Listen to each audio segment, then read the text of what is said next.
So the question still boils. Everybody's talking about this. Everybody's analyzing this, and we're going to talk about it. Let's, basically talk about it. Now, Kobbie Mainoo. Question about Kobbie Mainoo, his position, his style of play, his profile. I've done a full breakdown on YouTube. I did one on the 30th of June 2025 before the season started, and I just did one today asking the question, what is Kobbie Mainoo's profile of a player? Because many people come out and say, oh, you need to understand his profile in context to be able to understand the kind of player Kobbie Mainoo is. I watched the game against Newcastle and I saw that Kobbie Mainoo really started lethargically, was struggling. I tried not to focus on him, but my eyes kept going there because he's supposed to be the link between the defensive midfield and the attacking midfield, and he was not the link because several times Casemiro would bypass him, several times he would not be in the right position to receive the pass, and obviously I've done several breakdowns, so you can see that all over YouTube on my channel, even like post-match tactical breakdown. But like, he's not there to be the link play, he's not there to be in position to receive the pass, but then when he gets the ball, he progresses the ball and he passes. Sometimes when he gets the ball, he'll pass back and then allow for Casemiro to create the chance or something. Now, one thing I want us to clarify is I'm not discrediting Kobbie Mainoo's ability. He's 20, he has a lot to learn, and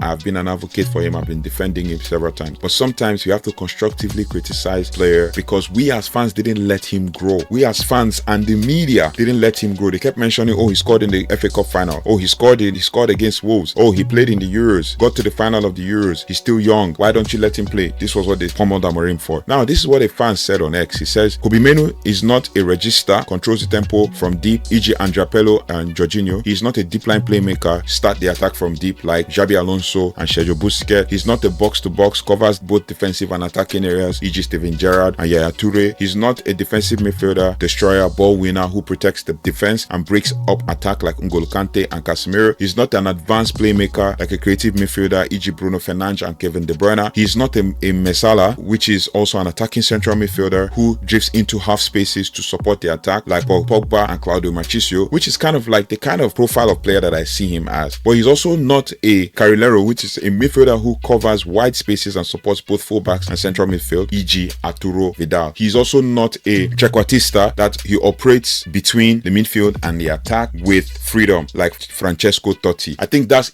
also another type of player, archetype of player that we see. Now, the question this ex-user asked, he says, what exactly is his profile and identity? Another one says, let's stop pretending that this is only about Kobbie Mainoo, which is facts, but some criticisms may be valid, but the real problem is bigger. This is a management failure which is enabled by fan culture. Amorim saw this early, he profiled Kobbie Mainoo correctly and knew that he was not suited for the number 8 role and not a number 6 either. His solution was clear, drop him from the starting 11. When he's had to play, push him up higher as a 10 where his limitations will not destabilize the midfield structure.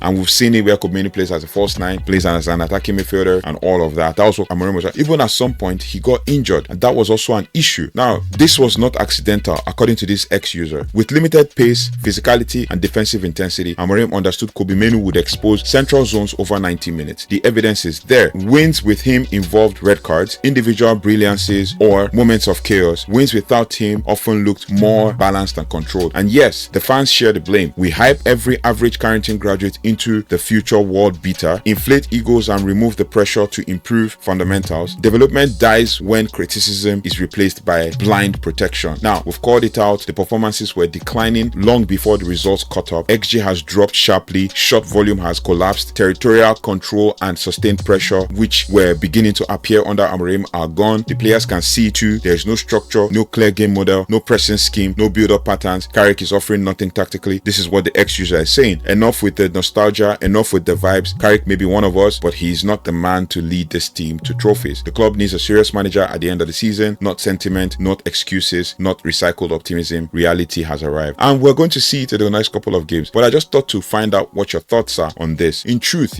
what is the profile of Kobbie Mainoo? What is his profile? Let me know in the comment section and follow for more.